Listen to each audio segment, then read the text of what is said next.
Thank you. Now we have a session by Ms. Anja Carron, founder and CEO of TIA International, and her topic is New Leaders Think and Act Beyond Global Mindset for a Sustainable Future. Over to you, Ms. Anja Carron. Right. Okay. So good afternoon, good evening. I'm happy to be here, and I really, it's always a little bit difficult if you come in the second round because actually everybody told so many things about the topics, and everything what I want to say is touched in one or the other way. And that makes me always a little bit nervous if I follow everybody up. But there have been already so many nice and interesting insights and sharings that, I will try to figure a little bit around and try to add something from my experience. The topic today is new leadership beyond and mindfulness, global mindfulness. And as far as I see this, we maybe don't have to discuss it here because we are already very well on the way, and everybody here is here because they understand the main issue of this and the importance of having a global mindset. This network is a perfect example of that, and the result if you understand this. So why do new leaders for a sustainable and regenerative future need a global mindset? That is actually the question, because sometimes if we hear that, we talk about and we think about more local business. And why local business needs a global approach? More and more we understand that all the challenges we face, they may be coming from one point of one part of the planet, of one local area, but they affect all of us. And that is because everything is so connected. Innovations are connected, challenges are connected. We cannot step back from that. And as well, we maybe find solutions in parts of the world we never knew about that. And if we have this exchange, and if we only would think locally, we would not come to innovation and would not drive the possibility to come up really with a change what is needed. So global challenges and as well chances need global approach. And as well, for that to be able to have a global approach, you need the mindset for that. The challenges are there as well for the sustainability approach. They are on the economic side, they are on the ecologic side, and they are on the social side. That is connected, but all our approach, so far as I see that in the education still, as well in many businesses, they are linear structured. We talked about that, but the meaning of this means that there are no crosslinks, but the challenges and as well the innovations, they are cross-linked. So it is an urgent need to start and to open the mindset in this, and that means collaboration, sharing, and as far as I see it from my seaside consultants experience, and as well from my travelings and working in over 40 countries over the last 20 years, I can say that I identified 5 main topics what we really can have a look on and to see, and maybe it's a pity we cannot discuss this. I would love to discuss this with you. 5 topics on the way to become a new leader, and as well to drive businesses into a sustainable future. The first is the global mindset. It starts always with ourselves. Everybody knows that. So it's a little bit, it's maybe a little bit tiring to stress this here, because you're already so well in that. The global mindset leads as well to creativity and innovation.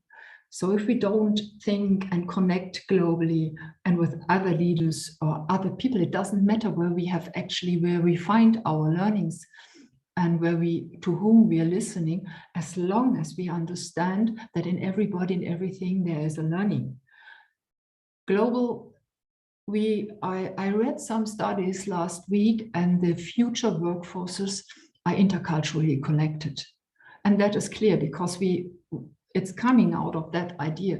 So it's no way around that. And to have this ability to understand other cultures, not only by reading, even by real exchange. Even if you cannot travel, you have the chance to exchange with people, and you have to look for this exchange and to be open up in that. That is really one of the most important topics to understand, as well challenges and driving them to innovations in future workforces. And it can lead teams to a very new dynamic, and even shift completely the idea of performance. Because in other cultures, performance means other things. You come and you can really have an awareness on learned and experienced topic fields, what gives you a completely different insight, and maybe that shifts your business in a completely different direction, and you can think things new. With our programs with over 2,000 students and school students over the last 1.5 years, I've seen that the most important thing for them, meeting on global classrooms in the digital world, was actually to see that they are all on one page. They share the same values.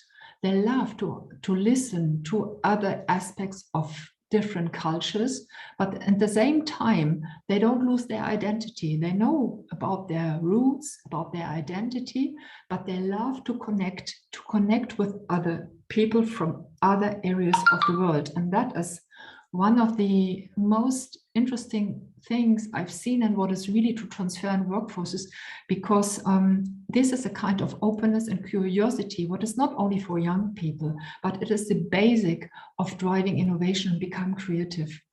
And as well, to drive trustful and loyal relationships. Even we all know that we are here connected, and maybe we never meet physically.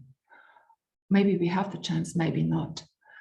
But to be able to connect on a level like this, to come as well to topics and to show maybe vulnerabilities, or to share very insights, really share them, and not coming back and showing only our forces, even sharing our limits, talk about that. That is as well something what a new leader with a global mindset has developed.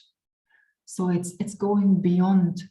And only if that is possible, we can lead in a different way, maybe innovations, maybe a completely different understanding once more.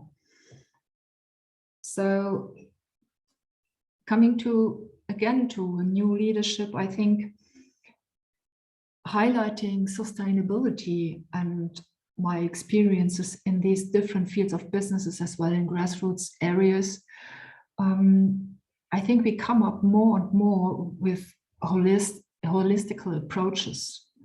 There's actually no way around. And it is about a different way of product development. So we will ask ourselves as leaders, as mindful leaders, if this product, what we develop it for whom, and is it really needed?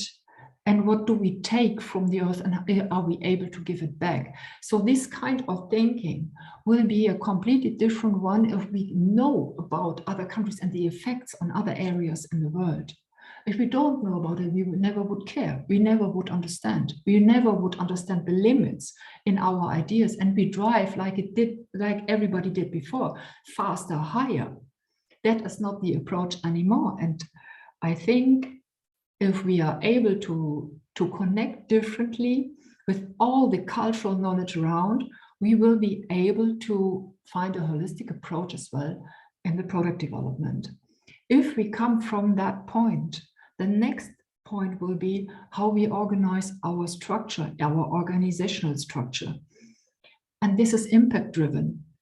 Even for businesses, impact driven was very well known for non-profit sectors.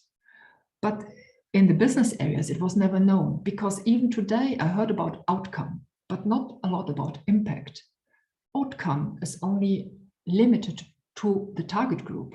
Impact is a society change. So that is really the influence we have. So if we come back and we say, okay, how do we develop products? If we do it really in a holistic, sustainable way, then our organizational structure has to reflect that. And that means that project management will change, because the end will be the start. We have to know where we want to go to. What do we want to change, and what effects will be driven in that area as well globally. If we cannot know about that, we will be not sure, at least in the decisions we take in this moment. We don't know really what it means in 2 years or maybe in 1 year. But for this moment, we should have the best analysis and the best starting position. If we don't start with the impact, we never will come there. We never will reach there.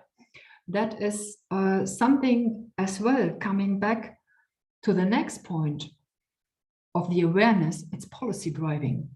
A new leader today has to understand about policies, not only about impact, because we are in pioneer times. Pioneer times means that structures, society structure, economical structures will be changed. So who is driving this change? And who is defining the structures for this on a global level, on a country level?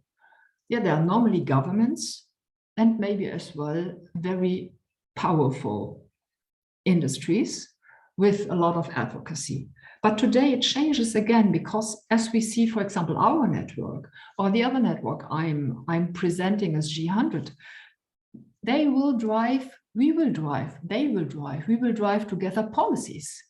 We will set up the framework, so we come as a new player on this field, and that is very, very powerful. And only we can do that if we have the mindset for that, and if we understand that policy driving is not something what happens in a legal part of one company. No, it is really affecting new business and sustainable fields, and it will be the part of it.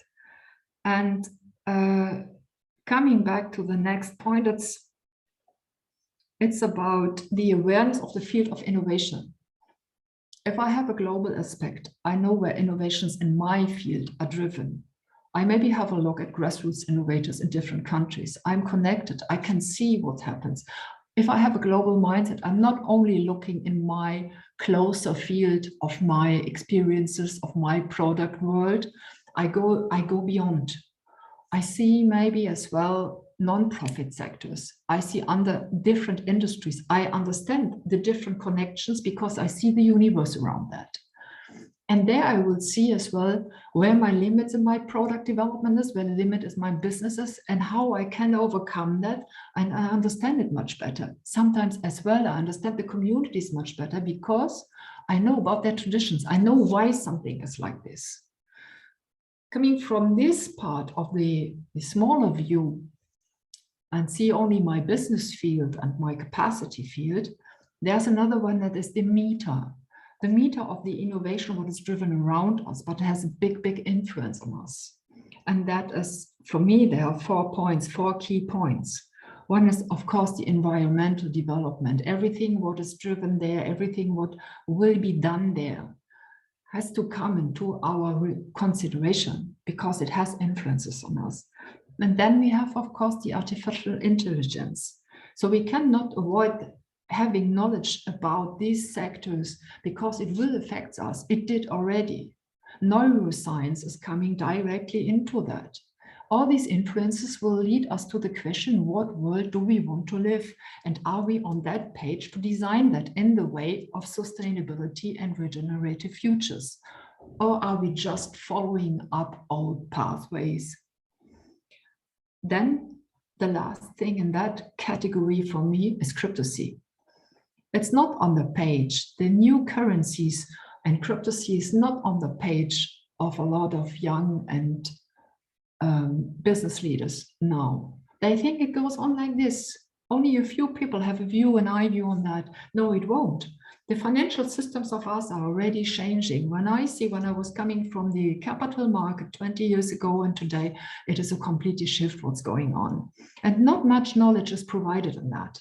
As well in the influences of artificial content. Everything what is actually driven purely in the internet is not really visible for a lot of different generations in our age and even younger. I can tell you the young people I'm working with, about over 1,000, they don't have a clue about that. It's not only that the young ones know that because they're young. It's not true. They have it and they think it will continue in the way it does. And that leads us as well to a very important point. Where do we find money in that? And there are new investors coming up, impact-driven investors. The venture side is changing. And this gives us a big chance if we understand all these different steps from the mindful leadership over the organizational structure, over different impact-driven policies, policy driving, project management, we will be able to drive money in a different way and provide sustainability and resilience in our business fields. And that is leading to gender equity from my point of view. And I don't know where I'm in the time, but I think I'm quite coming to an end. And yeah, I thank you very much for the time to speak about that. I hope that I could contribute a little bit from my experiences and open up a few ways of somebody who thinks a little bit different than most of the people. I'm happy to follow you up in the next sessions. Thank you very much for your awareness. Thank you so much, Ms. Anja Carron, for that excellent session. As you mentioned in the beginning, the sessions may be repeated sometimes, but it helps reinforce our learning, especially to the founders who are starting their journey towards sustainability. Thank you so much for joining us today and for enlightening us with your experience. Thank you.